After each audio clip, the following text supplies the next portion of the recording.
Olá, boa tarde. A comissão mista que acompanha a execução fiscal das medidas de combate ao coronavírus se reuniu nessa manhã para discutir o impacto da pandemia na educação. A renovação do Fundo de Manutenção e Desenvolvimento da Educação Básica foi um dos temas da reunião. Os convidados da audiência pública alertaram para as dificuldades de financiamento da educação no período posterior à pandemia. Os custos para garantir a segurança nas escolas vão aumentar, enquanto os recursos disponíveis estão diminuindo. A gente fez uma pesquisa com apoio do CONSED, depois com a Frente Nacional de Prefeitos, que a gente mostra um déficit nos estados de 9 a 28 bi, só de recursos vinculados à manutenção e desenvolvimento do ensino em 2020. E nos municípios de 15 a 30 bi. Isso é o quê? Isso é retração de atividade econômica com queda de receita de estados e municípios. Além da crise econômica, a deficiência na gestão foi apontada como um dos problemas do setor. Nós temos aqui, na minha apresentação, eu mostro isso, recursos empossados nas redes estaduais e municipais da ordem de 1,6 bilhão de reais por dificuldades de execução orçamentária na ponta. Por exemplo, a questão do ensino médio, os estados e municípios, principalmente os estados, têm muita dificuldade em implementar currículos flexibilizados, uma vez que a Base Nacional Comum Curricular é muito frágil também. Relatora da PEC de renovação do Fundeb na Câmara dos Deputados, a deputada professora Dorinha disse que as mudanças que serão votadas pelo Senado garantirão mais recursos e vão beneficiar os municípios mais pobres. O novo fundo, o que já está no Senado para ser votado, nós trabalhamos com um modelo diferente. O novo fundo vai olhar diretamente cada cidade, cada rede. As redes mais pobres, aquelas que têm maior dificuldade, vão poder receber a parte da complementação da União, que nós conseguimos mais do que dobrar até 2026. A pandemia também gerou uma queda de arrecadação de estados e municípios e também um desajuste fiscal que pode chegar a 12,69% do PIB esse ano, gigantesco, maior da história do Brasil, todos os tempos, não é? Então, esse debate sobre educação, sobre crédito para as micro e pequenas empresas, né, tudo isso faz parte dessa concertação pandêmica que cabe a nós, do Congresso Nacional e ao governo federal, encararmos de frente. Senadores e escritores reagem à proposta do governo de cobrar 12% de impostos sobre os livros. A cobrança está prevista no texto de reforma tributária encaminhado ao Congresso. A Constituição Federal prevê que não pode haver cobrança de impostos sobre livros, jornais, periódicos e papel destinado à sua impressão. E desde 2004, uma lei aprovada pelo Congresso reduziu a zero as alíquotas do PIS e da COFINS sobre a venda de livros, desonerando o setor. Mas na proposta de reforma tributária apresentada pelo governo, a venda de livros passaria a ser tributada em 12% da contribuição social sobre operações com bens e serviços, a CBS, contribuição que veio para substituir o PIS e a COFINS. Uma pesquisa feita pela Câmara Brasileira do Livro e pelo Sindicato Nacional dos Livros registrou uma queda no faturamento do setor de 20% entre 2006 e 2019. O acúmulo de perdas resultou, entre outras coisas, no pedido de recuperação judicial das duas maiores redes de livrarias do país. Para esses escritores, a criação de um tributo vai dificultar ainda mais o acesso ao livro. Qualquer iniciativa no sentido de voltar a se tributar o mercado do livro, eu acho muito ruim. Na minha opinião, vai ser um desastre. É um mercado já muito difícil, é um mercado combalido, né? Eu acho que alguém vai ter que pagar a conta e certamente vai ser o preço do livro. Eu imagino que a gente vai ter um preço ainda maior. Para se ter uma ideia, o preço médio do livro no Brasil é em torno de R$ 38, R$ 39 reais, o que, ou seja, vai dificultar ainda mais. O brasileiro lê em torno aí de 2,5 livros por ano. 30% dos brasileiros nunca compraram um livro. Então, eu acho que é uma iniciativa que vem a dificultar um mercado, né, já tão difícil. Eu espero muito que os deputados e senadores barrem essa proposta. O livro, ele não pode se tornar um artigo de luxo.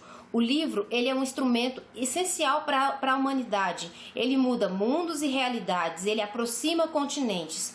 Então, quanto mais a gente tiver tributos que vão impedir o crescimento do setor e, consequentemente, trará como um dano à sociedade a redução do acesso ao conhecimento, à cultura e à leitura. O preço do livro não pode subir na situação em que está, em que todas as pessoas estão prejudicadas no seu mundo financeiro.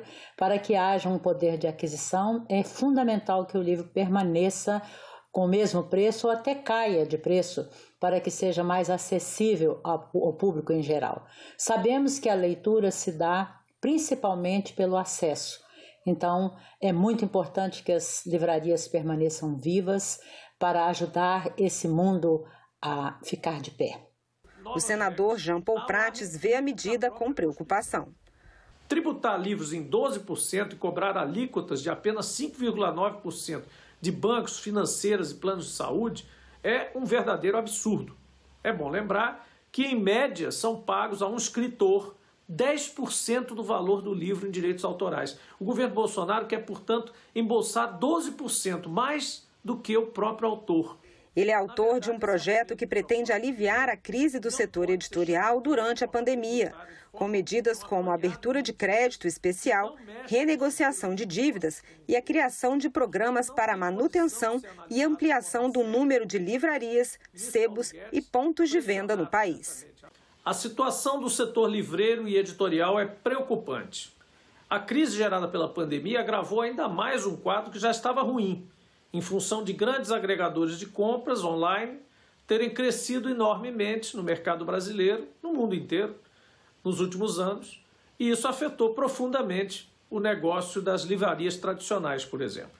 E a proposta foi bem recebida. Esse financiamento, muitos fornecedores vão conseguir arcar com os custos, principalmente livrarias, vão conseguir arcar com os custos, né, que já devem, inclusive, aí no meio do caminho. Então, eu acho que todo o financiamento, toda ajuda nesse momento é muito bem-vinda. As editoras estão com muita dificuldade, as livrarias também, as pequenas livrarias em especial, né? Se as grandes já estão, imagine as pequenas. Então, eu acho que essa iniciativa de abrir linhas de crédito com condições de financiamento especiais, eu acho que são muito importantes para dar um fôlego, né? Muitas empresas que estão aí na corda bamba podem vir a precisar desse incentivo. Eu espero que isso seja rápido, né, para que a gente consiga garantir, em tempos tão difíceis, aí, a manutenção da cadeia do livro. Pessoas físicas e jurídicas poderão abater do imposto de renda doações feitas a hospitais e fundações públicas que promovem campanhas de arrecadação voltadas para o atendimento à pandemia do coronavírus. É o que prevê um projeto de lei do senador Jaime Campos. Ao longo dos últimos 15 anos, em nome da geração de emprego e renda, as desonerações fiscais saltaram de 2% para 4,2% do valor do PIB, o que representa cerca de 309 bilhões de reais por ano.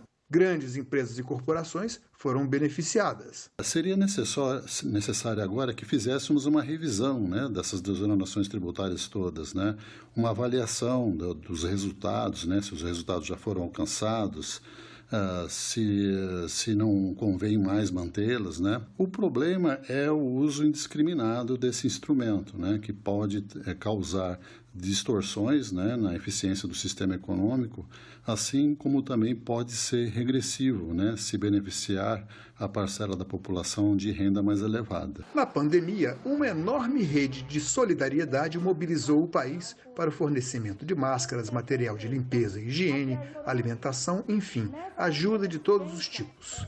A proposta do senador Jaime Campos visa reconhecer e incentivar esse esforço de pessoas físicas e jurídicas, abatendo o valor das doações no imposto de renda de 2021.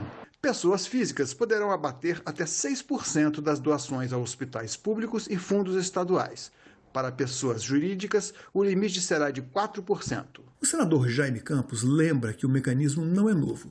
Hoje, pessoas físicas podem abater do imposto de renda doações para fundos destinados à criança, ao adolescente, aos idosos e a projetos esportivos.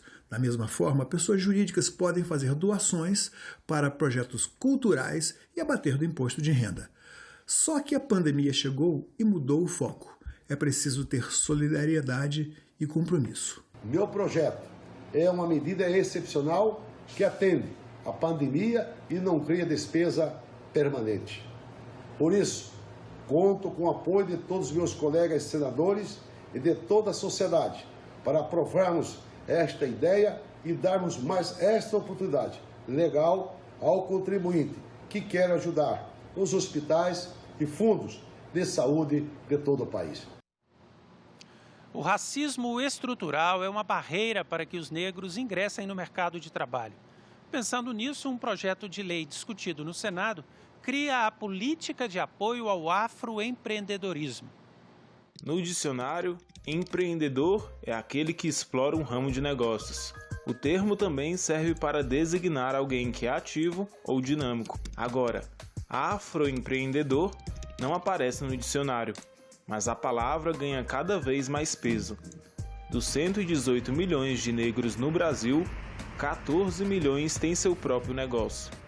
Mas estamos passando por uma crise e empreendedores negros sofrem ainda mais com os efeitos da pandemia nos pequenos negócios. Este empreendimento, por exemplo, fechou as portas. As imagens são de março deste ano. A crise causada pela pandemia obrigou o empresário a interromper as atividades do negócio.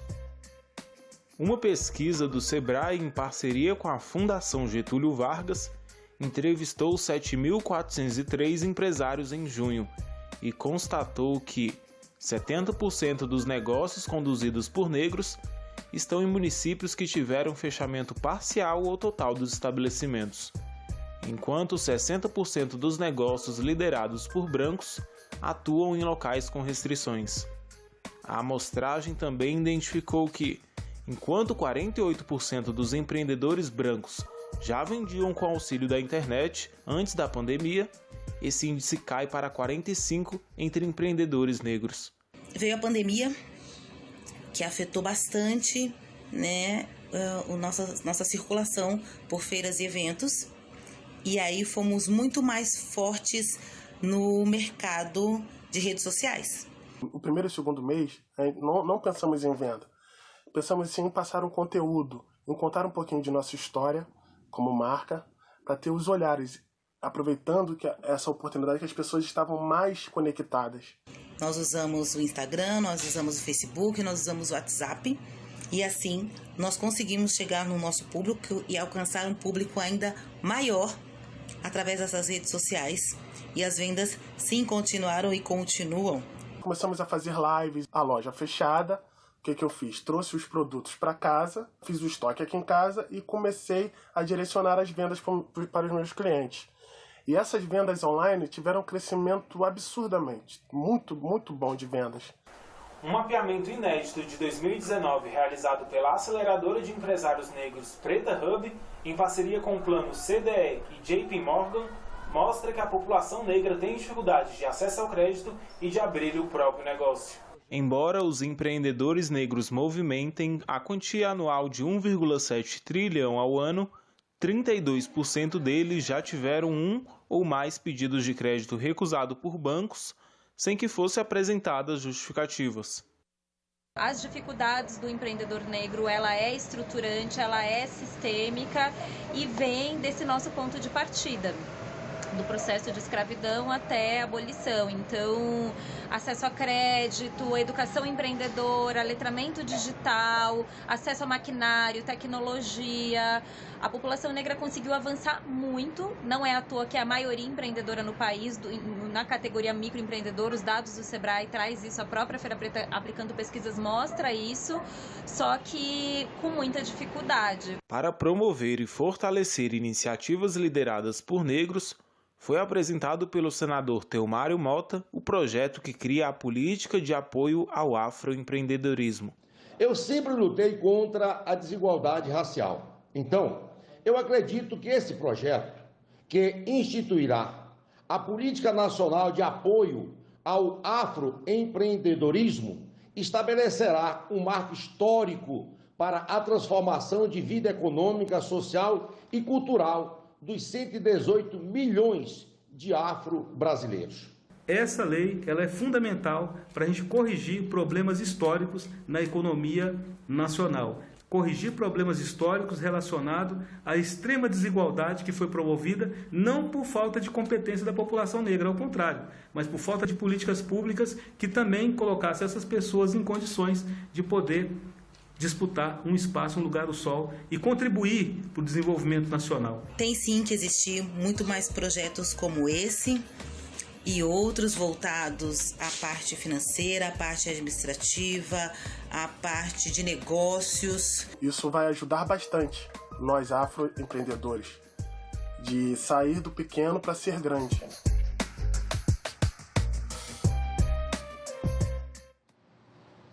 A maioria dos brasileiros tem acompanhado o trabalho dos senadores durante a pandemia. É o que mostra uma pesquisa do Instituto Data Senado. Para a votação. O Senado não parou durante a pandemia. As inovadoras sessões remotas permitiram que novas leis fossem aprovadas para ajudar a combater os efeitos da Covid-19.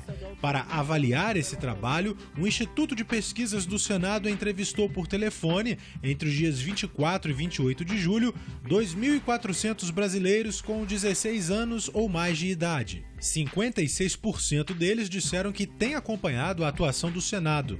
43% afirmaram que não, e 1% preferiu não responder.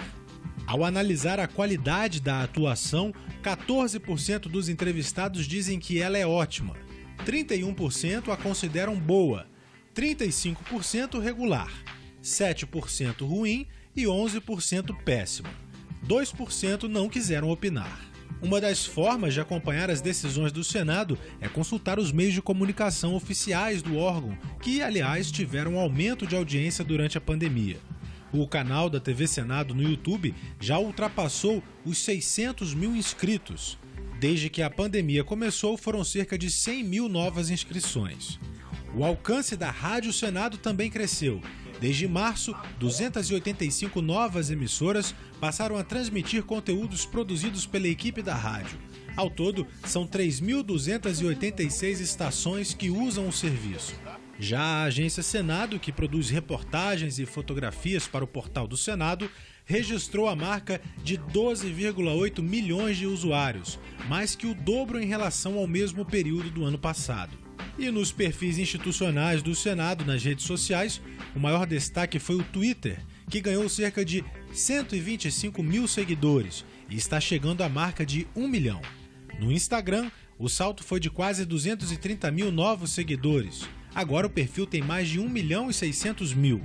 E no perfil do Senado mais seguido, que é o do Facebook, 20.979 pessoas passaram a acompanhar as publicações. Agora, nessa plataforma, o Senado tem mais de 3 milhões de seguidores. E nós ficamos por aqui. Você pode rever as reportagens desta edição na nossa página na internet, senado.leg.br/TV. Obrigado pela audiência e continue sintonizado na TV Senado.